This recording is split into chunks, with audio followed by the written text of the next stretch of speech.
Bom dia a todos e a todas. Não poderia antes deixar de mencionar que é um prazer, é um privilégio ter o grupo de estudos Nietzscheanos aqui com a gente na UFABC. É uma felicidade no sentido spinozano. Estamos aqui com paixões alegres, efetivamente. Queria agradecer ao Eduardo pela generosidade de me convidar para participar aqui dessa mesa. Embora eu oriente e dê aulas frequentemente sobre Nietzsche, há muito tempo eu não faço uma pesquisa sobre o filósofo. Então hoje aqui vai ser uma conversa, um bate-papo sobre questões que ultimamente têm me instigado e me inquietado bastante, que é exatamente relacionadas ao transhumanismo. E numa dessas minhas pesquisas eu me dei conta de que hoje em dia nós temos filósofos, pensadores, que enxergam em Nietzsche um dos precursores do transhumanismo. Então a minha fala está dividida basicamente em 3 grandes momentos. Num primeiro momento eu vou conversar com vocês um pouco sobre o que seria o transhumanismo. Num segundo momento eu vou compartilhar com vocês essas interpretações que vinculam o pensamento nietzschiano ao transhumanismo. E por fim, a minha posição, que é uma impossibilidade ético-conceitual dessas interpretações, e eu vou tentar elencar aqui algumas dessas razões. Bom, então a gente sabe que na contemporaneidade existem correntes de pensamento que definem o transhumano como a superação dos supostos limites impostos ao homem pela natureza, contando para isso com os potenciais tecnológicos tais como a engenharia genética, a biologia molecular, a biotecnologia, a neurofarmacologia e a nanotecnologia.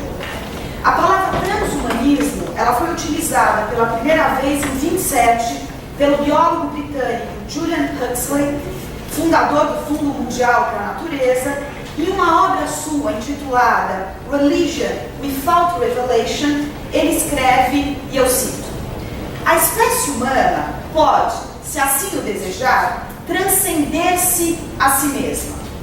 Não apenas esporadicamente um indivíduo aqui de uma certa maneira, um indivíduo ali de outra, mas como humanidade. Precisamos de um nome para essa nova crença. Transhumanismo serve porque o homem continua a ser homem, mas transcendendo-se graças às novas possibilidades de e para a sua natureza humana. Esse diagnóstico e ideal, no entanto, é posto em discussão pelo menos desde os anos 90, quando Max Moore, em seu texto Transhumanismo em direção a uma filosofia do futuro, forneceu, digamos, os primeiros fundamentos conceituais para o movimento frente ao humanismo clássico, e por outro, aquilo que seria a sua superação. E ele diz que tal movimento se caracterizaria por ser uma classe de filosofias que busca nos guiar em direção a uma condição pós-humana. O transhumanismo, assim, compartilha muitos elementos do humanismo, incluindo o respeito pela razão e pela ciência, um compromisso com o progresso e uma valorização da existência humana ou transhumana terrena, em vez de alguma pós-vida sobrenatural. Transhumanismo difere do humanismo ao reconhecer e antecipar as radicais alterações na natureza e as possibilidades de nossas vidas resultantes de várias ciências e tecnologias, tais como a neurociência, a neurofarmacologia, o prolongamento da vida, a nanotecnologia, a ultrainteligência artificial, combinada com uma filosofia racional e um sistema de valores. Fim de citação. Assim, a partir da década de 90, observamos um movimento crescente a favor de tais ideias, culminando na chamada Declaração Transhumanista. Nela, encontramos alguns dos pontos fundamentais e constitutivos desse movimento. A superação dos limites do humano pelo uso da razão, da ciência e da lógica, tendo como base o quê? A expansão ilimitada, a tecnologia inteligente, a liberdade, o prazer, a longevidade, enfim, o uso das biotecnologias para abolir o sofrimento de todo ser vivente. Nesse sentido, como assinala Antônio Guieres, o transhumanismo defende, acima de tudo, o abandono daquilo que ele chama de nossa passividade a que temos nos submetido desde o advento da descrição do processo evolutivo darwiniano, que nos fez da maneira que somos, primatas falantes e inteligentes, mas submetidos a múltiplas limitações que poderiam, no limite, ser superadas tecnologicamente. Portanto, teria chegado a hora de nós, seres humanos, tomar as rédeas e o controle de nossa própria evolução e torná-la uma evolução dirigida e planejada em direção a uma evolução não mais simplesmente biológica, isso é muito louco, mas sobretudo tecnológica. E a pergunta que eu faço então é: qual o significado dessa mudança?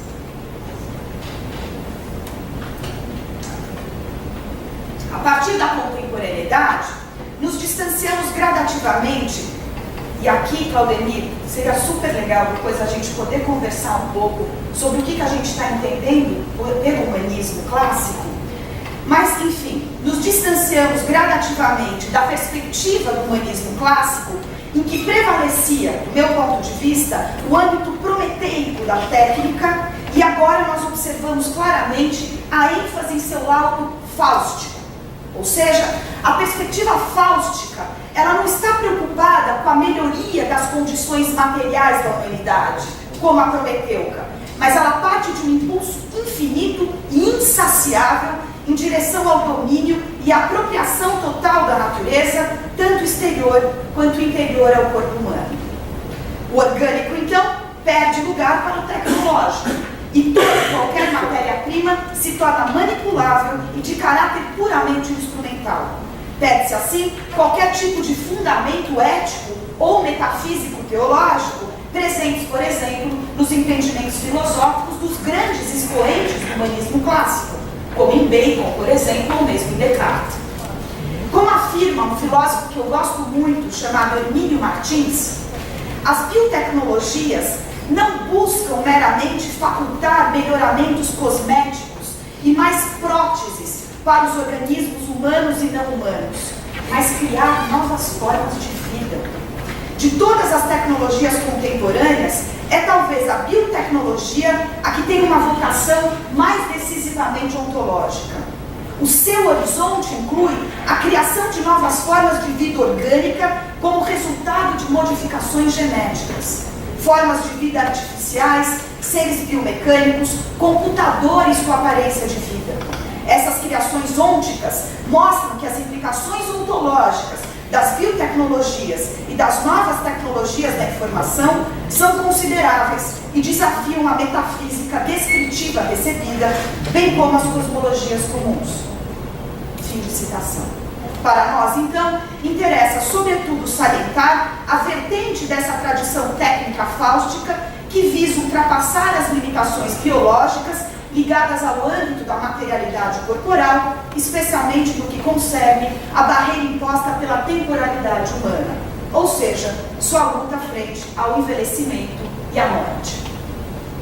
A superação da finitude humana, segundo essa perspectiva fáustica, pode ser idealizada de duas maneiras. Primeiro, pela transferência do conteúdo da mente humana para um disco rígido de um hipercomputador que a inteligência artificial tornará em breve autônomo.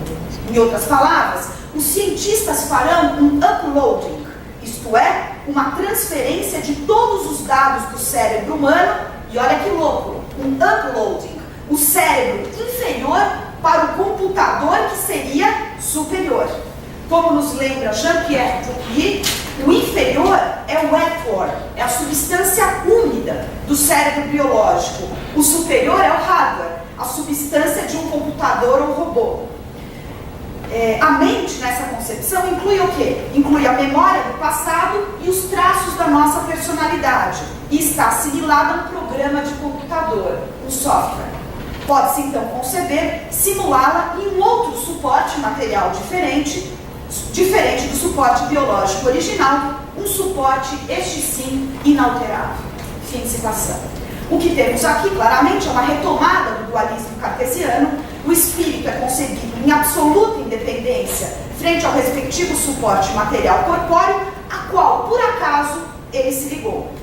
A segunda maneira é pela manipulação genética de nossa espécie. De fato, especialistas como Andreas Moya mostram que a ampla incorporação de enfoques e metodologias provenientes da engenharia converteram a novíssima biologia sintética em uma tecnologia com uma capacidade de transformação única, muito maior do que a engenharia genética clássica. Para tanto, eles desenvolveram os chamados biobricks, partes biológicas padrão, que poderão ser montadas e trocadas pelos biólogos em todo o mundo. Assim, acreditam que em breve seremos capazes de fazer a síntese de novas drogas apropriadas para agir como potenciadores de nossas faculdades, tanto físicas como mentais, com capacidade para aumentar significativamente a duração de nossa vida, fornecendo adicionalmente uma qualidade inimaginável até agora. Espero também, acima de tudo, que as técnicas e conhecimentos sirvam para criar em laboratório novos genes desconhecidos da natureza que, uma vez ingeridos no genoma humano, teriam efeitos ainda mais radicais. Bom, o filósofo Stephen Sorgner, especialista em ética médica da John Cabot University de Roma, estudioso especialista do transhumanismo, afirma, e eu cito: quando primeiro me familiarizei com o movimento transhumanista, pensei imediatamente que havia muitas semelhanças fundamentais entre o transhumanismo e a filosofia de Nietzsche, cada vez mais numerosas e eficazes de rejuvenescimento ou restauração dos indivíduos. A partir daí, se pode observar a clara relação constitutiva entre ciência e técnica, a ponto de o próprio corpo humano se tornar ele um objeto técnico, de maneira que a espécie humana estaria pronta para transcender-se, sendo instrumento de práticas que se podem designar já como tecnológicas. Ora, sabemos que Nietzsche é um crítico radical tanto do projeto filosófico platônico como do ideal científico moderno, demonstrando que partem de pressupostos absolutamente ligados à moral ascética ao operarem com valores que abarcam o ser, tal como o bem, a verdade, a permanência, a imutabilidade e a perfeição. Nesse sentido, compartilhamos com o posicionamento da filósofa americana Babette Babish acerca dos absurdos de aproximarmos a filosofia de Nietzsche ao movimento transhumanista. Não somente as vontades de potência, sabemos, não possuem caráter teleológico algum, como seria no mínimo questionável se Nietzsche aceitaria a utilização de novas tecnologias como um caminho plausível e viável que levasse ao além do homem. Ora, do nosso ponto de vista, em absoluta contraposição a possíveis semelhanças entre ambos os projetos, ao ideal do transhumanismo no limite, o ideal do transhumanismo seria mais uma expressão do ideal ascético tão criticado por Nietzsche. Sabemos que no prólogo 4 do Zaratustra, nosso pensador afirma: o que é grande no homem é que ele é uma ponte e não um fim. O que se pode amar no homem é que ele é uma transição. Temos aqui, é fato, a afirmação de um contínuo via ser, inclusive esse homem sempre poderá ser ultrapassado por outro. Porém, a concepção de superação nietzschiana é absolutamente distinta daquela da tradição dualista metafísica. Não é o corpo, não são as fragilidades corporais, não são as tristezas, as doenças, não é a morte que tem que ser superada. Afinal, a fidelidade à terra, tão enfatizada por ele, é uma fidelidade a tudo que é mundano, corporal, sensível, terreno. Será que Nietzsche não seria muito mais favorável à volta a um orgânico original do que a sua superação pelo âmbito da intervenção tecnológica, dicotomizando ainda mais a já enfraquecida relação corpo e alma? Afinal, tal melhoramento humano, enraizado nas já dicotomias conhecidas, operaria numa visão moralizada e ascética da vida. Eu lembro aqui o esse homo, melhorar a humanidade. Eis a última coisa que eu prometeria. Não esperem de mim que eu erija novos ídolos, que os antigos aprendam antes quanto custa ter pés de barro. Prólogo 2. Enfim, tal perspectiva se enraiza no mesmo solo aberto pela ciência moderna, pelo iluminismo, pelo positivismo e, portanto, no mesmo solo valorativo da tradição metafísica moderna do Ocidente. Aqui já podemos observar a própria impossibilidade de falarmos em um projeto de transvaloração dos valores, tal como Nietzsche o entende. Já o além do homem, anunciado por Nietzsche, só faz sentido, acreditamos, numa perspectiva efetiva do projeto de transvaloração.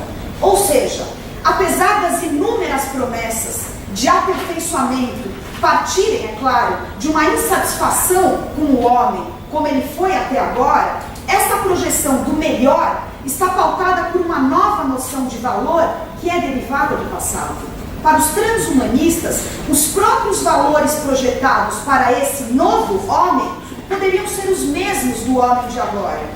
Viver mais, de forma saudável, feliz, parece de fato não ter nada de novo quanto aos valores que a humanidade cultivou até agora na maior parte da cultura.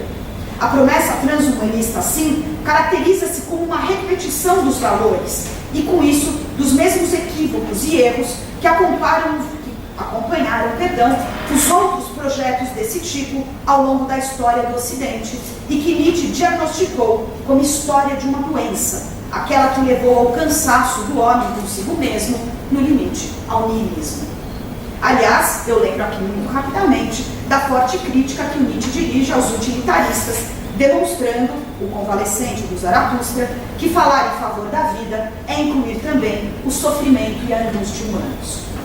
De fato, a questão que, a nosso ver, deve ser problematizada encontra-se subjacente à discussão empreendida pelos intérpretes acima mencionados. Qual seja, qual é o significado da vida? As respostas fornecidas por ambos os projetos nos parecem diametralmente opostas. No aforismo, que eu gosto muito, 109 da Gaia, Nietzsche é taxativo. A vida não passa de uma variedade da morte, e uma variedade muito rara. E no aforismo 278 do mesmo livro, intitulado exatamente O Pensamento da Morte, ele continua: como é estranho que essa única certeza que a gente tem, a morte, essa única comunhão, seja quase impotente para agir sobre os homens, e que eles estejam tão longe de sentir essa fraternidade da morte. Acreditamos que esse é o ponto nuclear que separa o singular pensamento de Nietzsche frente ao pensamento transhumanista contemporâneo. Ao contrário desse movimento filosófico, que se apoia no desenvolvimento científico e tecnológico e promete a superação da finitude, Nietzsche a afirma. Porém, faz baseado em uma concepção radicalmente diversa. Segundo Nietzsche, a concepção que propõe a possibilidade do ultrapassamento da morte opera com uma concepção epistemico-ontológica radicalmente diferente daquela que de fato afirma a vida.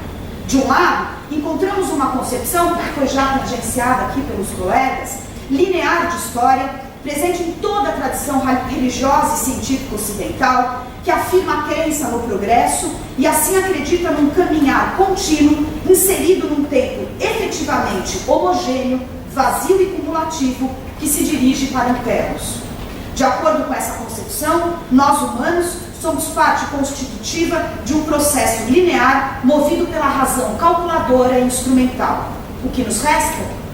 Tentar prolongar e, quiçá, ultrapassar a nossa marca ou limite, a nossa distinção peculiar como organismos finitos, a nossa maior inquietude, a morte. Em outras palavras, concordamos aqui com a posição de Eduardo Nasser, em que encontramos aqui a morte covarde, aquela que sempre aparece no momento errado. Eu cito: isso ocorre pela interpretação do tempo como o pai que devora seus próprios filhos, ou seja, como um escoamento irreversível dirigido para a morte. Segundo Nietzsche, o homem, ao contrário dos outros animais, caracteriza-se pela capacidade de se lembrar do foi assim. Tem início, então, a causa de todo o sofrimento humano. O foi assim não é só um modo do tempo passado, ao lado do presente e do futuro, mas ele é o tempo mesmo em sua totalidade, o que faz com que todo acontecimento, a gente sabe, pareça um horrendo acaso. Ao contrário, Nietzsche, ao operar com uma concepção de temporalidade radicalmente diferente, a do eterno retorno do mesmo, mais uma vez foge da tradição teológico-metafísica e apresenta o que ele designa como a morte voluntária. Ao manifestar a recusa das postulações cristãs, Diz Nietzsche, o mundo não é regido por uma providência, não há um sentido determinado a ser realizado ou um programa a ser cumprido. Num tempo infinito, constituído por forças finitas, todas as coisas retornam necessariamente e sem finalidade, posto a gente sabe que o número das combinações possíveis entre as forças componentes desse mundo é finito. A hipótese da finitude da força exige a ideia do eterno retorno. Nietzsche, assim, acreditamos, atinge frontalmente a ideia cara à religião cristã, mas também à ciência moderna, de finalidade, convicto da necessidade e da urgência de afastar o mundo e o próprio homem do peso da obrigatoriedade de consecução de uma finalidade pré-determinada. Ao abolir qualquer tipo de teleologia ou finalidade, Nietzsche está pronto para afirmar e celebrar a existência por meio do retorno. Só o homem que celebra a existência pode querer de volta o que passou. Por outro lado, só o pensamento de que tudo retorna pode ensinar o homem a querer de volta os momentos de sua existência e levá-lo a zelar pelos instantes performadores de sua existência. Eu cito Eduardo Nasser: mediante o desejo de viver a vida incontáveis vezes, o tempo não é mais um passar. O foi assim só existe para aqueles que tomam tudo o que acontece como um acaso. A doutrina do retorno do mesmo proporciona a transição, eu grifo, do tempo sucessivo para um instante que, na sua eternidade, desconhece o escoamento. Fim de citação. Acreditamos assim, para terminar, poder apontar para uma impossibilidade ético-conceitual de aproximarmos o além do homem nietzschiano frente ao movimento transhumanista de superação da humanidade. No caso do autor do Zaratustra, essa nova concepção de humanidade está ligada a uma outra concepção de temporalidade. Como bem afirma Miller-Lauter na sua filosofia dos antagonismos, eu cito: fica claro que o sim do além do homem impele a partir de si e com necessidade interna o desejo pelo eterno retorno. Por conseguinte, não se pode falar de uma incompatibilidade entre essas duas doutrinas de Nietzsche. Uma pretensa contradição, conduzida pelo pensamento da evolução, ignora que o além do homem, no sentido nietzschiano, não exige o progresso ilimitado que se perde numa má infinitude, mas sim a reunião de tudo o que é e foi. O ultrapassamento da humanidade até agora, não é um ir adiante a algo sempre novo e que deixa algo para trás. Nova, em comparação com as figuras anteriores do grande homem sintetizador do passado, é a intensificação suprema da extensividade extrema. Mas só se pode querer algo intensamente se o que se quer não se dissipar no futuro vazio de uma elevação sem fim. A vida só pode adquirir um verdadeiro peso na vida. A tarefa reside, portanto, em querer a totalidade da vida na completude fáctica da vida. Fim de citação. Nesse sentido, acreditamos que Nietzsche se distancia de um dos pontos nevrálgicos do projeto transhumanista, a ideia mesma de superação da vida pela aproximação com a ideia de imortalidade. Muito obrigada.